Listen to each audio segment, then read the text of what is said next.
Sorry, Keith. Sorry about that, guys. Yeah, this video is sponsored by the channel sponsor 3retro.com. Hope you can now hear me. Let me know in the chat if you can, Keith. Good afternoon, fella. Apologies, as I said, there's been all sorts of technical issues this afternoon. But yeah, it's all. But I hope you're all good. So, but yeah, as I said, so let me know your thoughts on what we're talking about. Of course, Keith, can you hear me now? Can you hear me, fella? Can everybody else hear me? Yep, you can hear. Perfect. Thank you very much. Sorry, guys, as I said. Now, so as I say, it's a bit, it's thrown me a little bit. But basically, I was watching a clip on Sky News's YouTube channel about these people not interested in taking up the vaccine for coronavirus as and when it's available. There's a lot of misinformation that's been going around, as there always is. Some conspiracy theories in relation to everything about a lot of conspiracy theories about what it does and what it does to the body and all that sort of stuff. Nobody knows. It hasn't come out from official sources. So people people are literally just stating some really stupid things about it, and it's crazy. Darren, there's I'm checking here. There's an excellent connection. Everything's working absolutely fine now. Everyone can hear me properly. So yeah, apologies, mate, but as I say, there's nothing from my end. I'm looking at the live stream of it here, and it's all running through absolutely fine. So it's literally just everything's coming through. So maybe it might be an issue down at your end. I mean, what do you say? What's frozen? I mean, is the image frozen, but the sound's still going on? Please clarify a bit more information there, mate. As I say, from everything from my side is showing that everything's working absolutely perfectly well. So yeah, guys, as I said, there's a lot. I know. For example, Kent Hammers said that he was going to be one of the people that wanted to take the COVID vaccine when it's available. Guys, for those that are watching, let me know what your thoughts are on this as well. For that matter, would you be taking up the vaccine? Keith asked, why would people not take it? At least there's a good chance it will work. Agreed. That's the whole point, mate. That is the silly thing about it. I don't understand how people can not want to do it. I mean, I can understand from one point of view if there was genuinely decent stuff, but as Dell likes to say, if he watches the replay of this once I post it to Twitter, as Dell likes to say, Karen from Facebook said it's this, right? That's the sort of things that are going on with it at the moment, and it's absolutely still really strange. And I don't know, Darren. I don't know why there's no sound for you, mate, when there's sound for Keith. So I'm not sure what's going on there, mate. I'm afraid. Have you got me on mute by any chance? Have you got your speakers on mute? But basically, I want to talk to you guys about the Premier League statement about the changing the fixtures. All right. So this was announced on Friday about the pay-per-view. The Premier League today announces that all fixtures from Saturday the 21st of November and throughout the Christmas and New Year period, will be made available to watch live. Sorry, available to fans in the UK. Working with our broadcast partners and with the support of all clubs, all matches will be shown via existing Sky Sports, BT, Amazon, and BBC services. Details of the first additional selections covering the period until the end of November are announced today, which we will go into in a couple of minutes. December and January selections will follow in due course alongside our usual UK live matches. So basically, in a nutshell, guys, this is a very, very good chance that pay-per-view is going to come back after the new year. It says accessible solutions for fans. So I hope West Ham are listening to this. There is a full schedule of Premier League matches over the festive period, and clubs are committed to an accessible solution for fans. So, are we going to get match day passes again? Highly doubt that from a West Ham perspective. These plans have been made with the cooperation of our broadcast partners working with us to deliver these additional matches while stadiums are missing the supporters who are such an integral part of the game. Well, if we're such an integral part of the game, why the bloody hell aren't we able to go and why the hell are the games being watched when we can't being played? Sorry, when we can't watch them. That's the question. We all know the answer to this. It's all hearsay. It's all down to corruption, as it always is. It's the money that's available for everybody. That's all it is.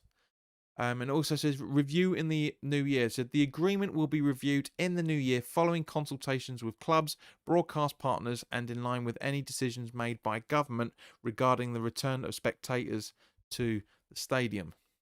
Now, as I said, it's very, very, very strange, guys. Chad, hello, mate. Hope you're all right. Um, you know, but that's the thing. Darren, I'm glad it's all working all right for you, mate. I genuinely think it might be just your dodgy internet connection, because everything's been working perfectly fine. It's actually one of the strongest broadcasts I've been able to do since getting this software. But yeah, as I say, if we're such an integral part of the game, why can't we go and watch the football?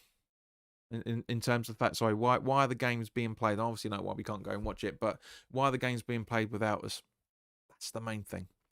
Right. So to talk about the where are we?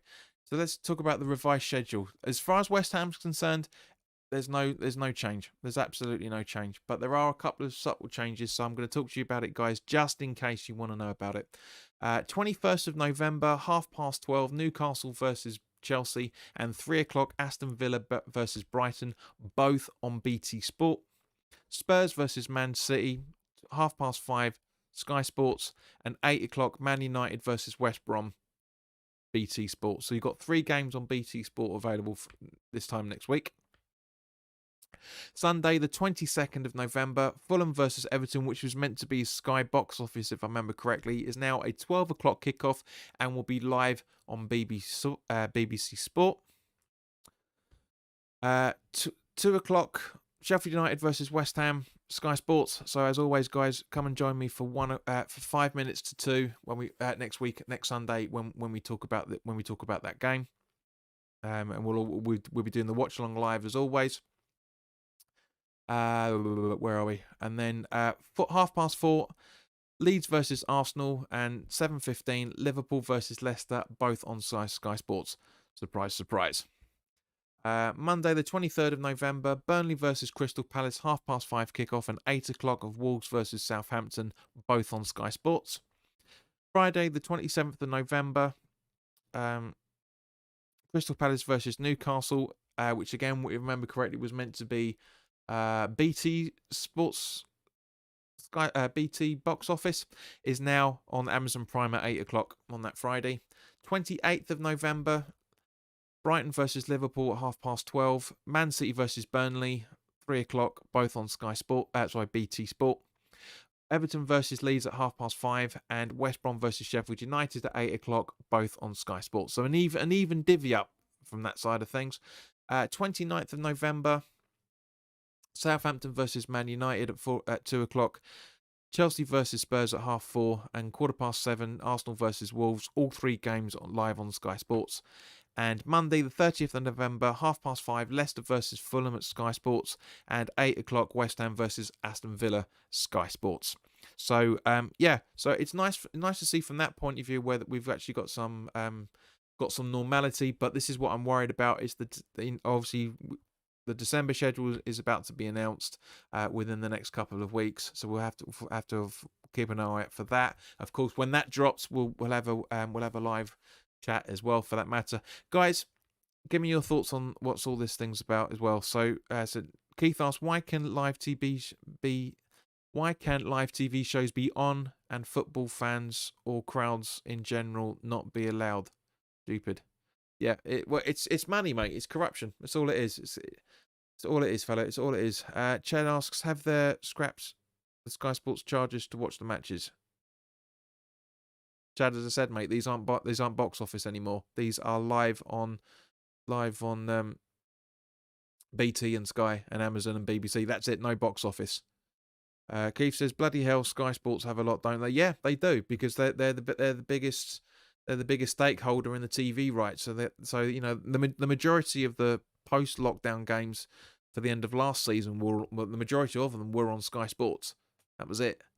There was a couple of games here and there on BT, but most of them were on Sky in one form or another, and that's what I absolutely hate about that forum. I absolutely hate that platform. I genuinely do hate Sky, because they're monopolizing everything, which is understandable to a degree because the money that's available in it. But at the same point, yeah, it's just absolutely crazy. Now, this comes around perfectly, quite nicely, actually, I should say, to what we were talking about just a few seconds ago, is about fans being allowed into games. There's an article up on the BBC Sport website about the government to host virtual summit on the future of English football. Article by Dan Rowan, which again went up yesterday. That the government is to host a landmark virtual summit, aka video conference, on the future of English football on Tuesday, to discuss a number of issues facing the game. So, of course, on Wednesday, we'll, if the information about that has been published, we'll obviously talk about that on Wednesday evening. The potential return of fans to grounds in England, the reform of governance and finances, equality and diversity, and the women's game will all be discussed. A group of leaders and stakeholders from across the sport have been invited to participate. Culture Secretary Oliver Dowden will lead the talks.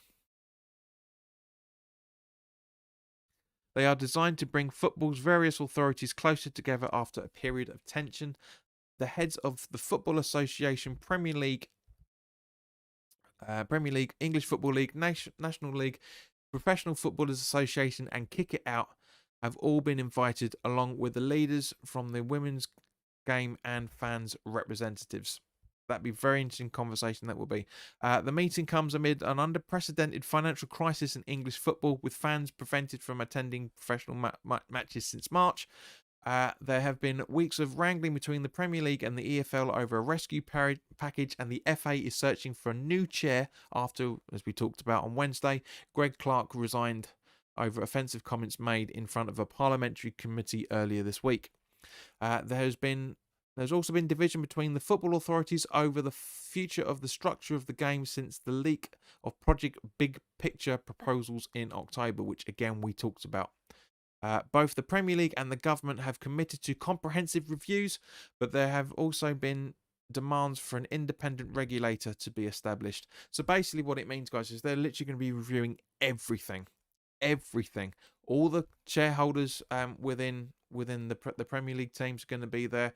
The Women's Super League, by the sounds of things, the FA, Premier League, maybe UEFA. You know, it needs to be sorted out, and it should have been sorted out at the end of last season. I said it before. I said they have to have a bigger picture. This is too reactionary for my liking. Darren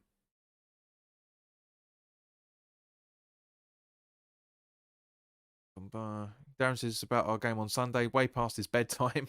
I'll have an early Saturday kickoff. We all do, mate, but it's not happening at the moment, bearing in mind the football deals. Long Day 969, welcome. International weekends so boring, seems so silly to send players around the world with COVID. Agreed, and that very nicely, mate, brings us on to quite a few things.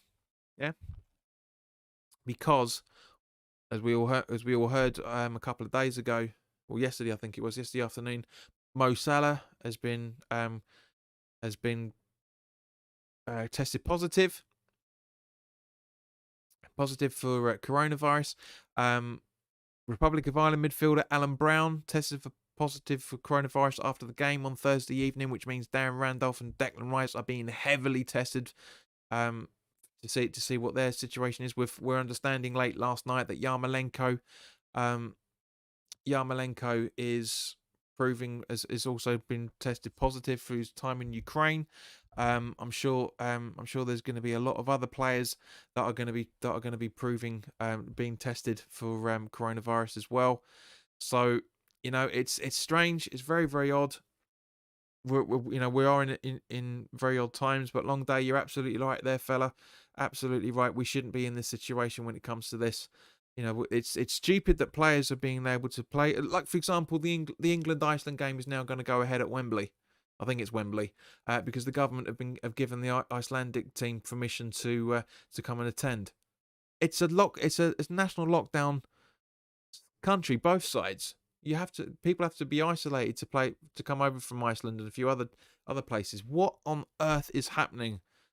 It's money over people's lives, guys. It really is. I've said this many times before. It's money over people's lives, and it is worrying to say the least. Absolutely tantamount to, I wouldn't say it's tantamount of treason. I was about to say tantamount of treason. It's not tantamount of treason, but putting people's lives ahead of money and fixtures is unbelievable. The Euros are obviously going to go ahead now.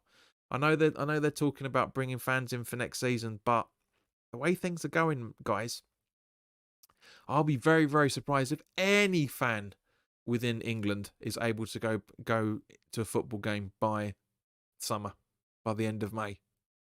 I'll be very very surprised. Very very surprised. It's an absolutely ridiculous idea that they're doing this. And but I understand the reasons behind it. Totally, totally get the reasons behind it. I just don't agree that we should be in this situation. We really, really shouldn't. Really, really shouldn't. Kent quite rightly says, should be same rules for everyone, no exceptions. Agreed. Says when he said, "What are you going to do without West Ham this weekend?" This is why we're having this chat here, Keith, to try and have a bit of momentum going for one way or another. It's just trying to have some conversation with everybody, keep keep everyone chatting, and there's not many people talking, unfortunately. So that, I mean, there are a few people watching, which is good news, because this was a little bit impromptu, because I wasn't planning to do this. I said I might do a broadcast if there was anything to talk about, and of course there's quite a few bits. So let's get cracking on. Let's get cracking on with that. Okay, now also, as I say, the FA as a result, because of the situation, are asking the powers that be at FIFA and UEFA that we can be the hosts for the Euros next year. I think this is a great idea. If fans are able to if fans are able to get into the ground, absolutely love this idea. I think it's brilliant. It'd be nice to have football back in the where it officially came from, where officially it started from. But there'll be a huge buzz around everybody as well. It's a big what's the word I'm thinking of? It's going to be a big motivation for everybody.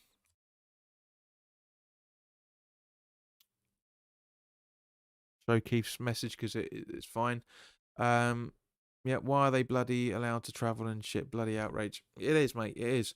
But as I say, it's great. It's great that the FA are gonna try and lobby to be the main host under the circumstances. I mean, it was good. It was a good idea to have, was it 3 or 4 nations originally to hold the Euros? Get exposure on those countries. As we talked about, we were going to have the semi final and semi final and the final at Wembley. So it'd be nice to try and have, because if we do host the Euros, Keith, we'll talk about that in a minute. Obviously, because that's part of the part of the thumbnail. If we do have sole hostage of the Euros, that means London Stadium, Old Trafford, Villa Park, like the old days of the cups, that games being played at different stadiums, and then the semi-final and final being played at Wembley. Personally, I would like to see the final, only the final being played at Wembley, and the all the other rounds being played at different venues. Be great for the country, be great for the stadium, in general, be great for people to have some work over that period of time as well. Really, really good, really good. Kent asks, JP, do you think once they start vaccinating people have had it, you will have to carry a passport type card to prove you had it to get into big public events? That's a very good question there, mate. You might have to have some form of proof. Yeah, you might have some form of proof to say that you've had the. But as we all know at the same point, it doesn't necessarily mean that you can't still get you can't still get the symptoms, because as we talked about Wednesday, Kent, as you'll remember, we talked about the fact that it's only really going to be a minimum of 2 doses from what we understand at the moment to everyone to be completely eradicated from it. So unless things change and it's 100% and it like the flu vaccine, it kills it, and blah, it would be good. It would be good from that side of things. Keith says, "Ooh, London Stadium in the Euros. Don't mind if I do." Now, that's my opinion on it. That's just my opinion. That doesn't necessarily mean that's going to be the case, but because when we held the Euros in '96, it was being played in different stadiums. Now, for normal circumstances, if we were able to be fans to go and watch games, they would try and get the biggest amount of the largest stadiums in the country in order to host those. Makes total sense if they were able to do that. Now, and as a result of that, it would be very, very good. So we're looking at, let's say, London Stadium, Emirates, Old Trafford, Villa Park, St George's Park as well, for that matter. Sorry, St James's Park, I should say.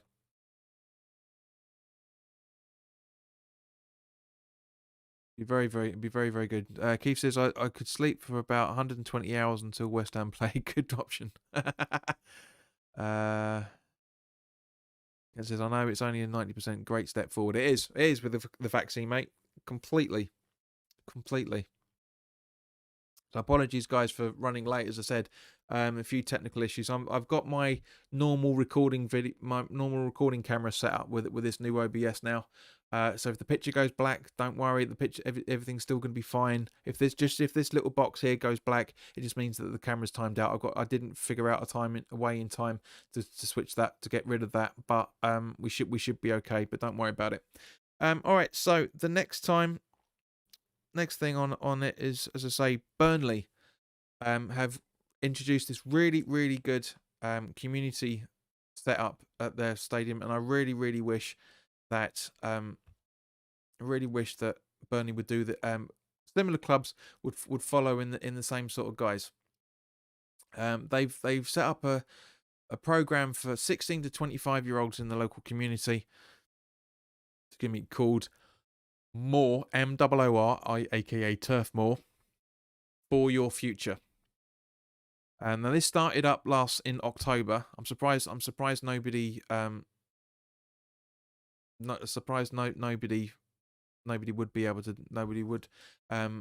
done this before, to be honest with you.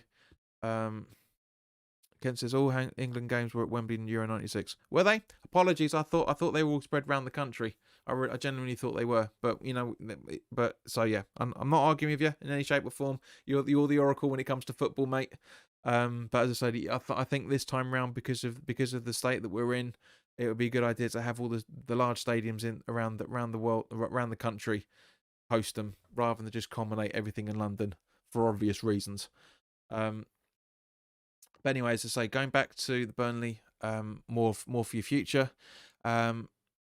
It says, due to a need identified by Burnley Together, a community hub made up of Burnley Council and local partners, charities and services, the programme has been designed specifically to help nurture young people's confidence and self-esteem to tackle the new normal. Now, I did say in our previous conversation that there's a lot of people going to be shocked when normality returns. And likewise, there's this is what this has been set up to do, to just reintegrate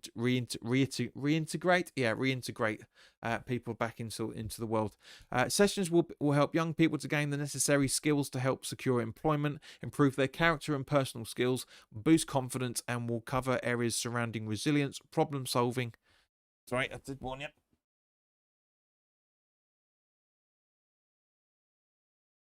Again. Hang on, sorry.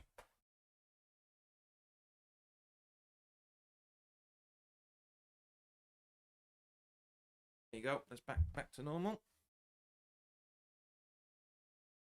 Yeah. Cool. So yeah. So funded by Barclays, Premier League and Professional Football Association, VEKA, and Great Places delivered. In partnership with Burnley College, blah blah blah blah blah blah. Blah blah blah blah. It's a bit more of a self promotion after that. But guys, as I said, I think it's an absolutely fantastic idea that they've done this. Really, really good idea. That we're having this. That Burnley have done this. Clubs should be doing the same sort of thing over in completely other different guises. And it was fantastic to see, and I wish clubs would have some more thoughts on this. So guys, do you think that West Ham should be doing this, having some having this sort of broad idea of enveloping people in there, having some, it's just I absolutely love it. I really, really do. I can't praise Burnley enough for identifying this need. And of course, other West Ham platforms are doing other things which we will come to in a few days' time. As I say, for example, these guys. But let's have a look. Keith says, JP, did you see that West Ham went on the fans that went on the West Ham YouTube channel and West Ham Twitter talking about West Ham? If I was on there, I would just randomly say GSP out, freedom of speech and all that. I didn't. I hardly ever watch the YouTube channel, if I'm honest. I generally don't. If you wanted to, you'd never. You wouldn't be a live broadcast. It'd be cut to somebody straight else because they won't acknowledge freedom of speech. Keith said, "Great if West Ham had a club committee, but sadly not for us." Was that? Or do you mean community? I think there, rather than it looks like you're trying to spell committee rather than community. But yeah, I know where you're going with it. Then said clubs should be doing this for everyone, not just 18 to 25-year-olds. Yeah, agreed. But it's the post-school generations they're looking at, which are the highest amount of unemployed people at the moment, for one reason or another, which we're not going to go into. But that's the reason why they do that. I mean, the job centre used to do something very, very similar to this. When they would go over your CV, teach you how to perform in not perform is not the right word, but to give you more confidence in interviews, how to promote yourself and all that sort of thing. And it's great that Burnley have taken that idea onto the next level. Now, one of the things you guys would be happy about, and Kent, if I think you'll be. This is your moment to shine, there, fella. Jamal Baptiste, the 17-year-old centre back, which surprise, is a right-footed player, has signed his first professional contract with West Ham until 2023.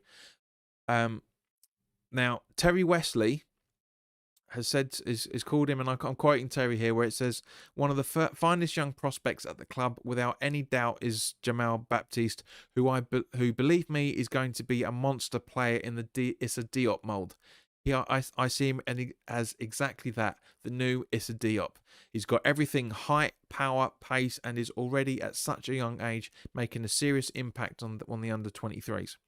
There's going to be a lot of clubs after him, but when he sees players coming through into the first team, that counts for a lot. I really, really do. I don't know much about this kid. I've had a look at his details on Transfer Market. Some very, very good there's very, very interesting information up there about him, but as it stands as it stands at the moment, I don't know all that much about him, so I can't really say. If any of you that are watching know anything about the under-23s, genuinely, rather than not just how they perform on FIFA, then by all means let us know. But it's great to see that we're promoting, we're giving kids the chance to say he's 17, so he may come through in a year or so, but keep an eye out for him nonetheless. Keith says, when I think of the background people inside football, I see old men in suits, which is not a bad thing, Keith, but I know what you mean. I know what you mean at the same point. It is a very us and them culture in football, always has been, and unfortunately always will be. And as a result of it, as as um,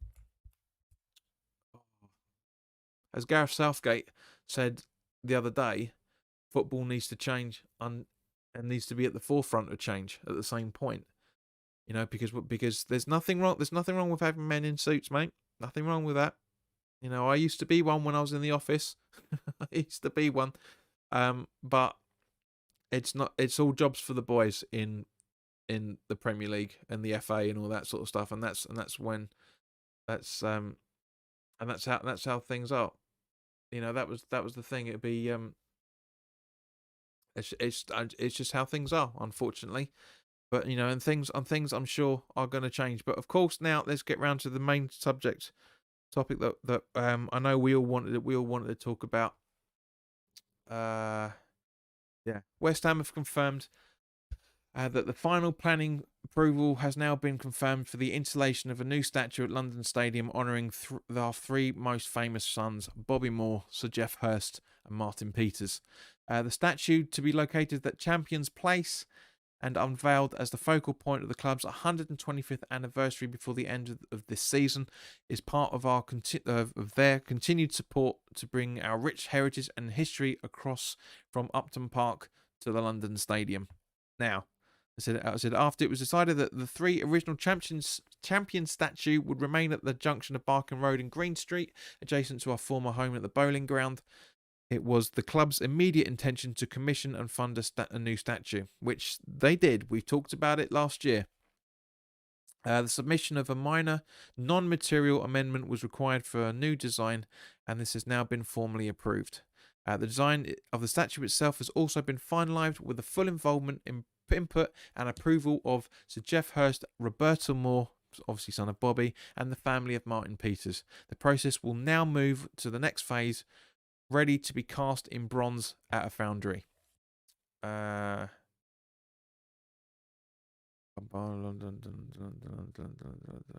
it's just a few other. There's a joint statement for the chairman and blah blah blah blah blah. Okay, but as I said, I do think I think this is a fantastic idea. I'm really looking forward to it. Now, unfortunately, what I wanted personally to see was Martin Peters passed away on the 21st of December last year. If they were able to have the statue done in time and released on the anniversary of when he passed on, I think that would be a great idea. Kent says centre backs. Many other clubs wanted him. Reportedly, he played at Wickham in pre-season. And him and Elise did well in pre-season. I do remember a few people talking about him. I think he might go out on loan. Baptiste didn't do Rio any harm. Under 23, not competitive. Not really sure what you meant by do Rio any harm there, mate. Not sure. Oh, sorry. Not competitive enough. Keith says, I hate when I see players of today's age wages. Keith says 17 and plays in the under 23s. That's interesting. Blah, blah, blah. Keith says they should be made out of diamonds. You know, it's yeah. That not on our wages, mate. Not on our wages. But yeah, it would be interesting. But yeah, as I said, going back to the statue, it's nice. It's nice that they're doing this. It would be very poignant to unveil it on the 21st of December. You never know. They still might. We've got 5 weeks, I think it is, where I was just double check on the calendar here. I think it's about 5 weeks until that. So 1, 2, 3, 4, 5. Yeah, just over 5 weeks to do it. And Ken says, I'm happy about the new statue as long as they get a decent likeness. No, you meant likeness, mate, but likeness is not a word.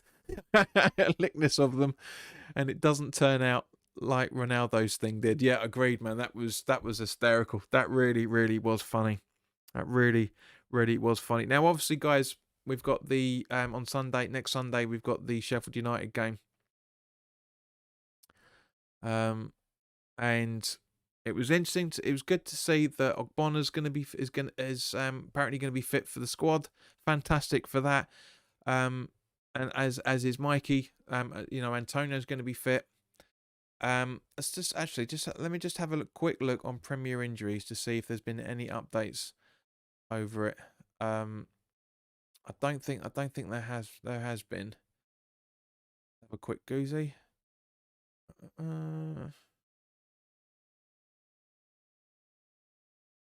Yeah, no real changes, but all Antonio, Noble, and Ogbonna apparently all potentially returning for the Sheffield United game next week. So that would be very very interesting. I mean, Noble 75% chance, so very possibly, but we never know with things, especially with Yarmolenko. Yarmolenko being tested for positive, he's going to have to sit out. If Rice is tested positive for the symptoms, he's going to have to sit out for a week to 10 days, which is going to be awful from our point of view. But at the same point, that could work in our favour, having Souček as the defensive midfield and playing Fornals and Benrahma and Bowen at the same time. I think that would be a very, very good thing.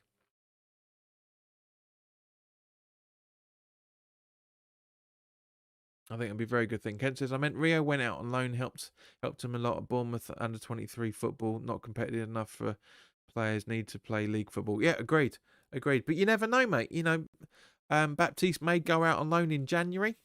He may go out to a championship team or maybe a League One team, get some proper. We'll have to wait and see. But that'd be very, very interesting to see what happens. He says, God, they better not turn out like Beckham's statue. They'll be all uproar, mate, if that was the case. I don't think that the club would be that stupid. I really don't think the club would be that stupid. Now, there's obviously Lanzini's goal against Spurs won the Premier League goal of the month, and not just the match of the day goal of the month for October as well. Very, very happy with that. Very deserved from the boy. We all kind of knew it was all coming from the Premier League point of view as well, but very, very good. Good to see that they're because obviously the Premier League the players and everybody within the Premier League themselves would have voted, as well as obviously fans, would have voted for the goal of the month, and yeah, very well deserved. Very, very well deserved. And also, Leica Mobile, one of the West Ham sponsors, they've actually increased their deal. Let's just jump into it. Where are we? They basically, so if you sign up for Leica Mobile and you're part of the NHS, you obviously give your badge number and whatnot. Yeah. I don't know how it's echoing there, mate. Apologies for that. It's just everything seems to be working fine. Maybe it's probably because I'm sitting too close to the microphone. That's probably what's going on. Let's bring it down a little bit. Yeah, but that's weird. That's very, very strange. Very, very strange. But yeah, it's so basically if you take out, it said Leica Mobile extends the exclusive discount to NHS heroes to support them through a second national lockdown. 1 month free and 20% ongoing discount thereafter. It's our way of saying thanks for your amazing work from the heart. Now, basically, what that means is, so with the link, it says it's got an explicit thing. So what you do is you have to put your membership number in, I think it is, to confirm your NHS status. Well, to confirm that you are within the NHS, and I think that's a very, very good idea, because these guys are being worked to the bone as usual, completely worked to the bone. And it's very, very difficult for these guys to have any time off, for that matter, have any sort of life in any shape or form. It's really good. But I'm loving the fact that Leica Mobile have done this. Really, really do. I absolutely love them for doing this. Yeah, it's good. It's like, there's not much more I want. Obviously, guys, I want you to talk about things as well. He says they should have fans unveil the status. Sorry, the statue, not those. No, I'm not going to say the rest of that, even though it is up on the screen. I'm not going to say that because that's disrespectful. As much as I hate them, there are certain limits that I will say. There's not much limit, but there is certain limits. But I agree. There would need to be a couple of people, kind of like when Fabianski got given Player of the Month award, or whatever, the Player of the Season award, whatever it was, by one of the guys that I met once before down the Vic pub. He was there, just a couple of fans, coverings over, unveiling it, and you see some genuine responses there. Do it live, so they can't actually do anything. Do it live. That'd be do a live presentation of it. That'd be really, really good.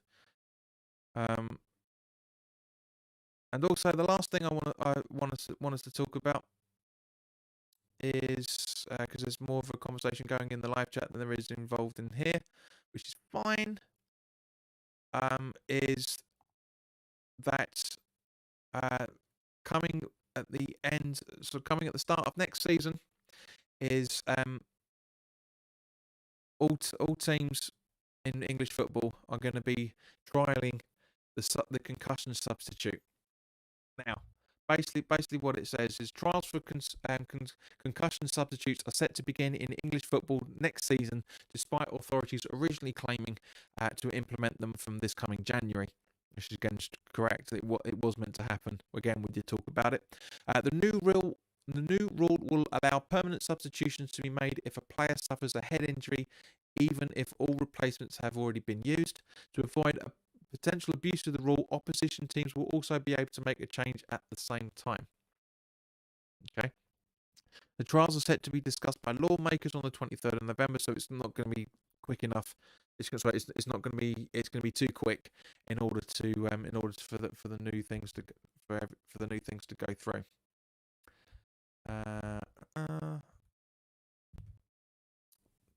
A final decision will then be made when the International Football Association Board (IFAB), that are in charge of the stupid frickin' handball and offside rules, meets again in December. Trials could begin in January 21 for any competition that is interested in taking part, according to the governing bodies of FIFA and IFAB.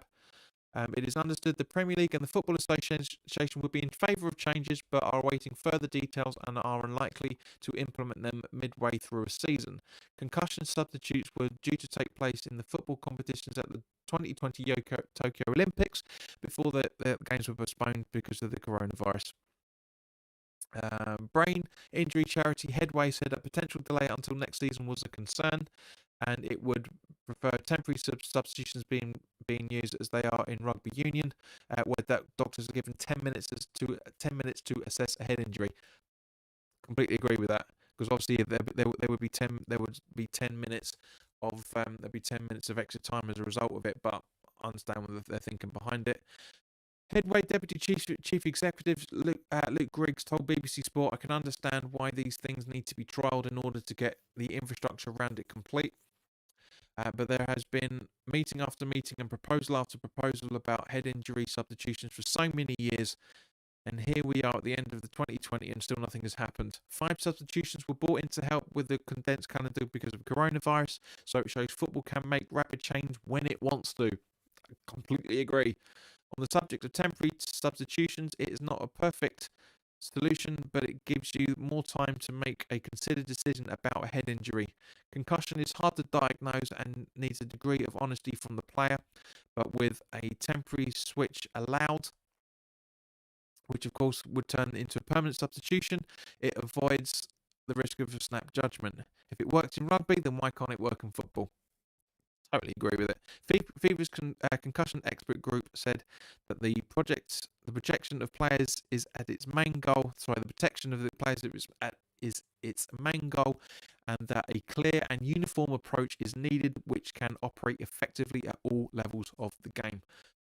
Clear scientific and football-based feedback will be collected to enable IFAB, FIFA, and the expert groups to evaluate the impact of these trials and make appropriate recommendations. So basically, guys, I want to know your thoughts on this. As always, you know, some of you guys haven't really talked about anything that we're talking about, but it's been a lot of chat tonight, this afternoon. We've gone through a lot of things, so I want you guys to talk about it. Give me your thoughts on everything. I know Kent and Darren and Keith, you've given your thoughts on the majority of those, and I thank you very much.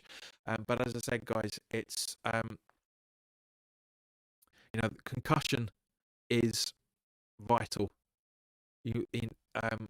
Concussion and any head injury for that matter is one of the indicators of Alzheimer's later on in life. Now, as we know, the other day there was a new case of Alzheimer's in Bobby Robson. You know, that was, you know, it's interesting of that, and of course, you know, it's any player that heads the ball left, right, and centre when they're playing football, the majority, not all of them, but a good high number, or a bad high number, I should say, of players 20, 30 years down the line all have really bad symptoms of Alzheimer's or dementia. You know, technically they are slightly different. Same end result in terms of inability to remember things and everything. Alan Shearer did a really good program about that last year, which again I think we talked about. I definitely remember jumping on this channel and talking about it before. Where he goes, a really good program where he uses a modern day football, one from the 90s, what he used to use, one from the 80s as well, if I remember right, and one from the 60s. You know, the old brown leather, and he told, you know, he said about, you know, which was the harder one to header and all this sort of stuff. And it went into a lot of medical information there, as you can appreciate, but it was very good in terms of that, because you know, everybody was jumping on the bandwagon for the right reasons rather than the wrong reasons, because a lot of people jump on bandwagons nowadays for a lot of the wrong reasons. You know, just basically saying about how dementia has affected their lives, because at the end of the day, we all need to know about it. You know, there is a very good chance that if you've got repeated head injuries, there's a very good chance you'll get it later in life. Doesn't necessarily mean it, but a lot of the players, and Keith, I'm not doing this to scare you. It's true. You know me, mate. I'm not a scaremonger in any shape or form. I only report information that's true. A lot of players, some of the best players this nation's ever seen, have gone on and had dementia later in life, or Alzheimer's later in life. And this is one thing we need to worry about. This is why kids are not being trained now to header balls. And I completely get it. I totally understand why people would not want that to happen, because at the end of the day, guys, you know, we've got to look after ourselves. But football, regardless of what the Premier League and other lefties are trying to do, Football is a contact sport. Always has been, always will be. Always been a contact sport. But you've got to make sure that your body isn't affected long term. Could we be, if we could, you know, could we be seeing a long term future where all footballers are wearing a Petr Cech style headpiece? Very, very possibly. Football is one of the few, with the exception of rugby, and again, some of those rugby players may have been affected by it as well. But football and rugby are some of the few physical sports, or any sport for that matter, where you take knocks to your body all the time without protection. Pretty much every other sport that has that level of body interaction is protected. I know we all joke that American football is, rugby for pansies because they're all padded up and everything, but it's totally understandable that they do that. Totally, totally understandable that and likewise with cricket. It's one of the reasons why cricketers wear helmets, knee pads, and and cups as well, for that matter. It's because it's a football coming. Sorry, it's a ball coming straight at them, and one of the few parts of the body where you can actually properly score a terrific goal from are either your feet or your head. The footballers protect their feet for obvious reasons. Why don't players protect their heads? It's one of the big questions. It's one of the big questions. If players went out with padding, yes, all right, it would look bloody stupid. Because I know when Petr Cech had that injury, a lot of people, especially because he had a lot more on than he done, when he got that nose injury and he had that strip round there, everyone was calling him Darth Vader because of the head protection and everything. As funny as it looks, I totally get it. Totally get it why people would want to do that. Totally understand. So guys, we're gonna go for another 10 minutes. So the floor is totally open, to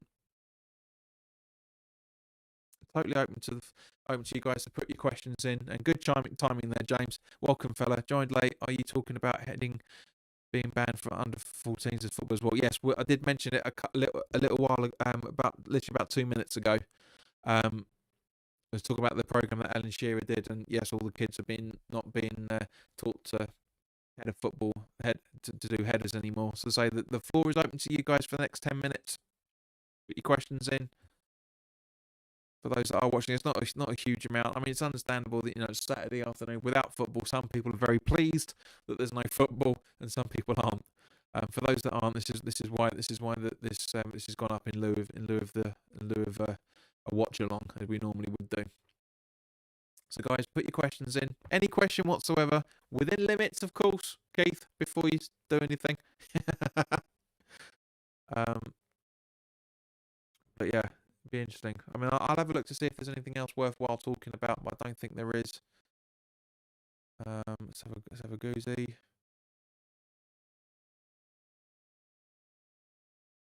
So I say apologies for James. It's a good time that you did joining when I did, because otherwise I would have been wrapping up by now. I had a few technical issues which stopped me from going live on time. Otherwise we would have wrapped up 10 minutes ago.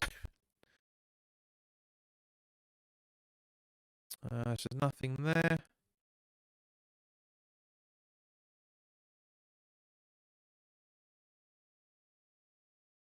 There's something about Mason Mount that Declan Rice has jumped in on, protecting him as always because they're mates.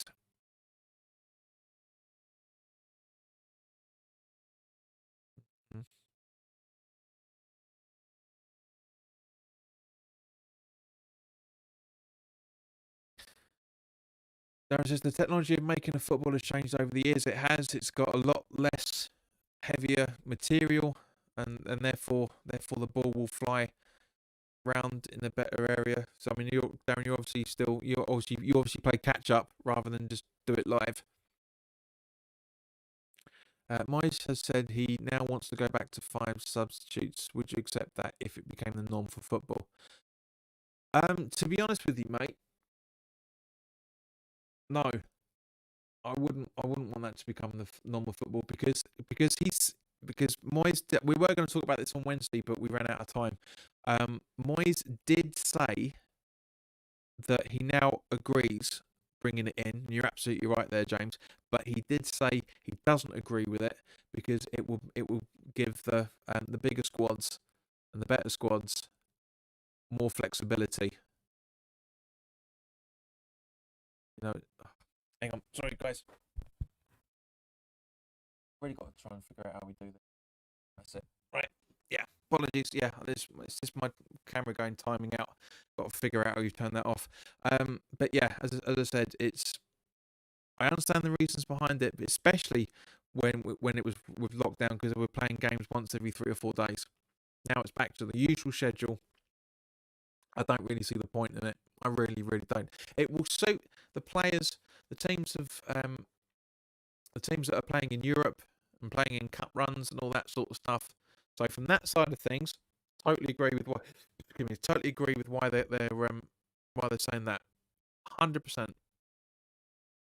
You know, that's what it's all about, guys. At the end of the day. But as I said at the time, when